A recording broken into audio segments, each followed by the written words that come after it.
What's up, YouTubers? Welcome back to the channel. Hope everyone's doing well out there. For today's video, we're checking out how to increase your fretboard fluency. So let's go.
So for today's video, like the title mentions, we're talking about how you can increase your fretboard fluency by removing the idea of shapes or patterns from the instrument.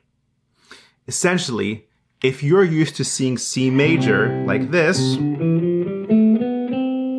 how can we see C major across the full fingerboard?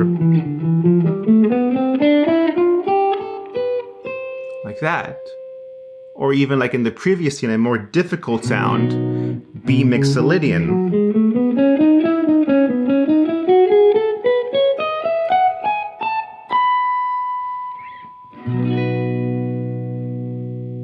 You know what I mean? How can we see one tonality across the full fingerboard? Hey guys, if you are enjoying today's video and want a more in-depth discussion with me regarding the topic at hand, please note I do offer Zoom lessons. All my info is down below, so please reach out if you're interested. Back to the video. So in my opinion, to answer today's question regarding fretboard fluency really comes down to two extremely fundamental topics. The first being is having a really great understanding of all the notes on the fingerboard. This is where beginner intermediate players start to lack and or don't go the extra mile to really learn. We've all been there, you know, when someone says to you, "What's this note?" And you think to yourself, okay, that's the 5th fret of the D string, which means D, E, F, F sharp, G. Okay, it's a G, which means this is also a G, and that's also a G because they're octaves. But what about this note? A bit more tricky. Okay, so if this is a D, this is also a D. Whole step up means E, E. Okay, you got the note. Took a while, but you got it. I want you guys to have a really great understanding with a great level of confidence. You know what I mean? To where you can say, okay, C, E flat, F sharp, A, G, G sharp, B, E, G sharp. Oh, G sharp again. B, F sharp, B, C. You know what I mean? That's the level of confidence I want you guys to have. The answer to that takes time. Okay? In my head, I was thinking, you're probably saying, how do I get there? It takes time and practice. As much practice as does on the instrument, in my opinion, equal amount of practice off the instrument is important. You know, think about the fretboard when you're walking the dog, you know, when you're taking a shower, you know, constantly think of this playing field. Okay.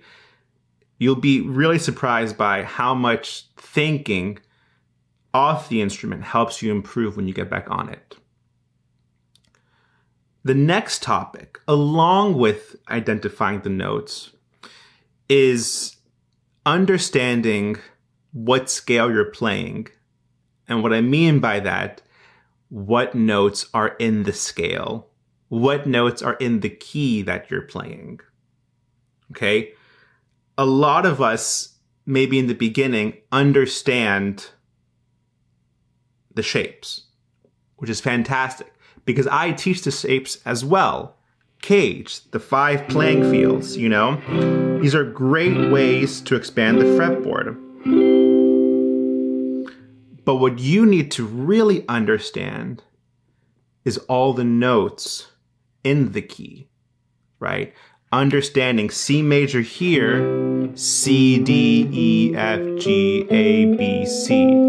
C major here, C, D, E, F, G, A, B, C.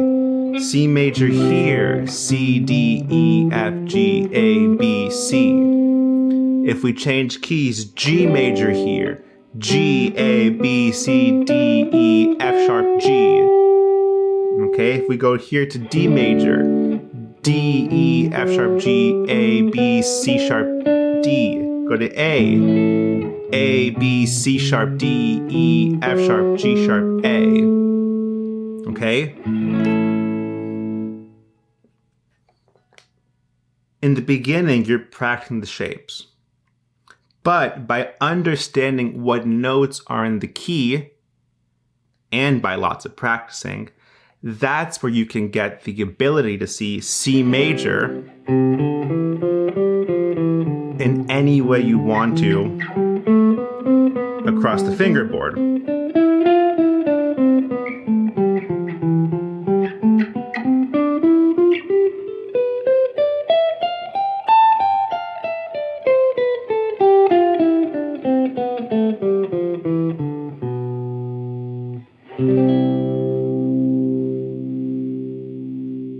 Does that make sense?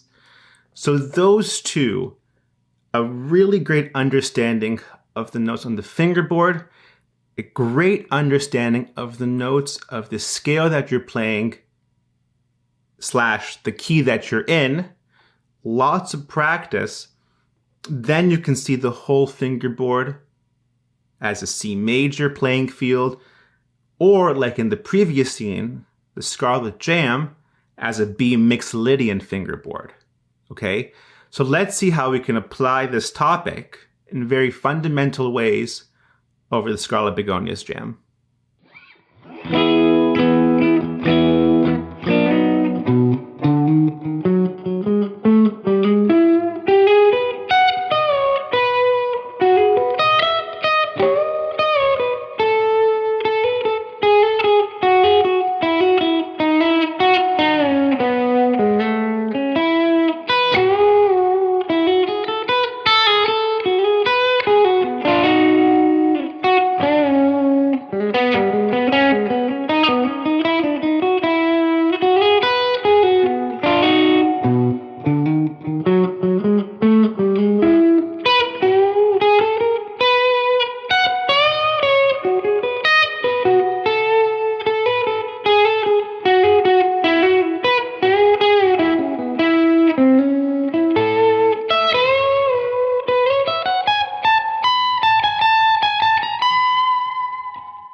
So that was just riffage, I guess, on Scarlet Fire or Scarlet Begonias.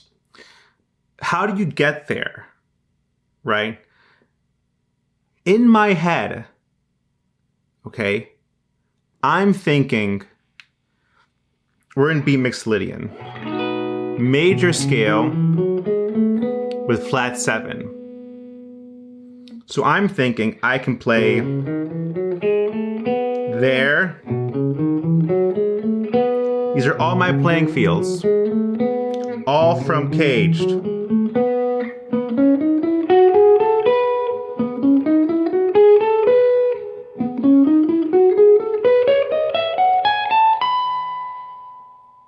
You know, that's my starting point.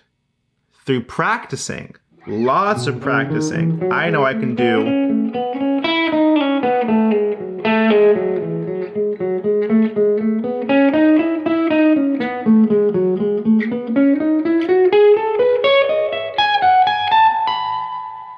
all those notes were B Mixolydian. With practice, understanding the notes in B Mixolydian, besides that one note, the flat 7, B, C sharp, D sharp, E, F sharp, G sharp, A natural, B. I know all those notes on the fingerboard and the relation to my home tonality, Mixolydian. In conjunction with that, I'm thinking chord tones.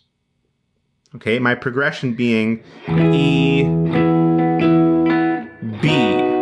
I'm thinking, okay, there's my E, there's my B.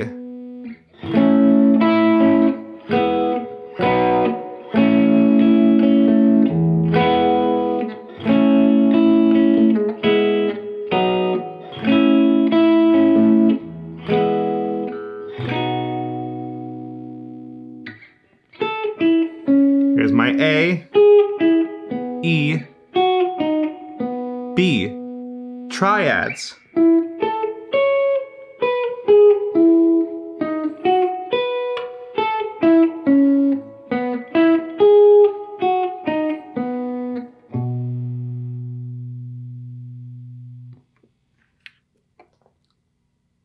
All those individual notes, understanding the tonality that I'm in all across the fingerboard.